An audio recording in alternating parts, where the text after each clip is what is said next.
Tell me if you've had this experience of looking up a foreign language word, seeing the meaning, going back to your reading, going back to your studies, and then when you come across it again, you can't remember what it means. So you look it up again, you go back to your studies, you come across it again, you still can't remember what it means. And this goes on maybe 4 or 5 times. Or maybe you are using an Anki flashcard deck, and every time that card comes up, you just can't remember the meaning. Even though you see the meaning each and every time you review the card, when it comes up a day later or a few days later, you just can't seem to remember it. This used to happen to me too a lot before I came across a method of remembering vocabulary. So if I told you there was a way that you could remember vocabulary with certainty and that you wouldn't have to look up the word 5, 10 times, would you take that? I know I would. I'm about to show you how you can improve your memorization skills by 10x, tenfold, if not more. Now, in the late 16th century, there was a guy named Lambert Schenkel, and he was going around Europe teaching mnemonics, which is something I'm going to get into later in the video. But mnemonics help you to remember or memorize information. And he was going around to various countries teaching his methods, and he was so good. He was so good at remembering and memorizing information that he was denounced as a sorcerer by the University of Louvain in Belgium.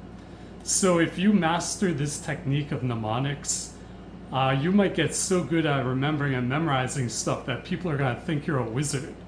You're a wizard, or you're a witch.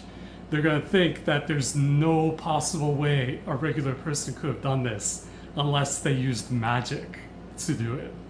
So that's how powerful this is. I'm going to show you and teach you how to do it, and hopefully you can use it in your foreign language studies. So before we get into that, let's discuss how many words we need to memorize to get good in the language. For me personally, that number is 30,000 words in the language. Now that may be a bit higher than what you're used to hearing. A lot of people say you only need to know 10,000 words. Some people say you can get by with 5,000 words. Some people even say you can get by with 3,000 words. I'm sure that is possible, but if you want to be able to understand the language like you do with English, the same way that you're understanding me as I speak, then you probably want to learn at least 30,000 words, if not even more, maybe 40,000 or 50,000. But I think 30,000 is a good number to aim for. You'll be able to understand pretty much anything without any serious problems. So to give you an example of what I mean by mnemonics, if I gave you these letters, would you be able to remember them straight away? UFNSBHAIL. Can you repeat those back to me? Go ahead and try. If you can, you have a superb memory. But if you can't, you're probably like me, like most people. Now, it's interesting because if I say the letters in a different way, you might be able to remember them now. So what if I said the same letters, but I said USA, FBI, NHL? Now, if you're from America, you probably recognize all 3 of these acronyms. They're pretty popular. But if you're not a hockey fan or if you're not in the sports, you might not recognize the last one, NHL, which is National Hockey League. But this goes to show you that if you're able to connect the information to something in your minds that you know already, it becomes much easier, much faster to remember the information. And that's the basic core of mnemonics. So let's get into some real examples. And what I did for us was I found some foreign language vocabulary that I got from my real life Anki decks from material that I'm studying right now. And to prove that anyone can do this, I actually asked ChatGPT to give us visual mnemonics to use. And I did this because some people have come to me and they said, Robbie, I love the idea of mnemonics, but I'm not that creative. I can't come up with good stories to be able to remember the words. So I decided to use just ChatGPT to show you that anyone can do this. So the first word that we have is an Arabic word. And my pronunciation is very poor. I'm not going to try, but it's galaba. Galaba means overcoming or overcame. It's the past tense. But let's just say it means overcoming or overcame. Galaba. So to remember this word, ChatGPT says that we should imagine a knight on a horse galloping. Okay, galloping sounds like galaba, gallop, galaba. It sounds similar. So this is going to be the key to remember the vocabulary term galaba, is to envision a knight galloping on his horse. And something I noticed was that galaba also sounds like glove. So you can imagine the knight having gloves as he gallops, and that will help key you into the word galaba. And as he's galloping, he approaches a huge wall and he overcomes it by jumping over the wall. So he overcomes the wall by galloping on his horse. Now, in the mnemonic image, the best way to do it is you want to really make it visual in your mind. So for the gloves, you really want them to stand out. You might want to picture either really cool looking gloves or really ridiculous looking gloves, like maybe they're pink, bright fluorescent pink, and they're big. And maybe when you see the horse galloping, maybe it's galloping so fast that the legs are just a blur as it approaches the wall and jumps over it, overcoming it. At any rate, when I say overcoming or overcame, you want to remember galloping with gloves, a knight galloping with gloves, which is galaba. Gallop sounds like galaba, gloves sound like galaba. That's how you remember galaba for galloping, for overcoming the wall or whatever it may be. So galaba means overcoming. The next term, the next word we have is from Japanese. The word is shinso. Shinso means truth or real situation. So the mnemonic image that ChatGPT came up with for us is a shining soul, because shin sounds or appears, it's written the same way as shining. So S-H-I-N, shin in Japanese, also the first four words of shining. So again, it's not a perfect fit in terms of the pronunciation, but that's okay. It's supposed to just remind us of the word in Japanese and trigger it in our minds to remember it. So a shining soul. If you haven't guessed already, the second half of the word shin soul, soul sounds like soul. Again, it's not a perfect fit. There is that L sound that's added with soul, but it does kind of sound like soul. So a shin soul, a shining soul. So imagine a shining soul emerging from the darkness, revealing the truth and the real situation hidden behind a curtain. Now, this is a bit abstract. You want to make it more concrete and visual in your mind. So you might want to think of a soul, however you imagine the soul. Maybe you see it as kind of a spirit or a ghost-like figure, but imagine it bright and shining. That's how you get the shining into it. So a shining soul, imagine a soul, whether it looks like a ghost or whatever it may be, shining. And so remember, that means truth or real situation. Imagine it coming out of the darkness, revealing behind it a curtain and revealing behind it the truth and the real situation behind it. And you might even want to imagine something that is true or something that is the real situation. Like imagine the real situation being you sitting in front of a computer or a phone watching this YouTube video. That's the true situation of right now. That's the real situation. So the shining soul is emerging from the darkness, revealing the truth, the real situation of you sitting watching this YouTube video. So when I say truth or real situation, you want to think of shining soul, and you want to think of the word shinso, Shining soul, shinso. So the truth or a real situation, shinso.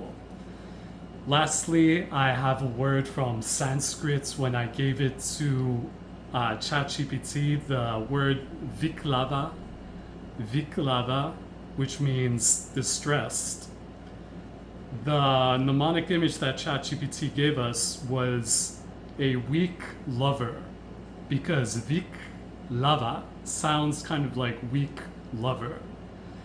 So the way that you can remember this is you want to imagine a weak lover, and you can imagine someone with a drooping flower.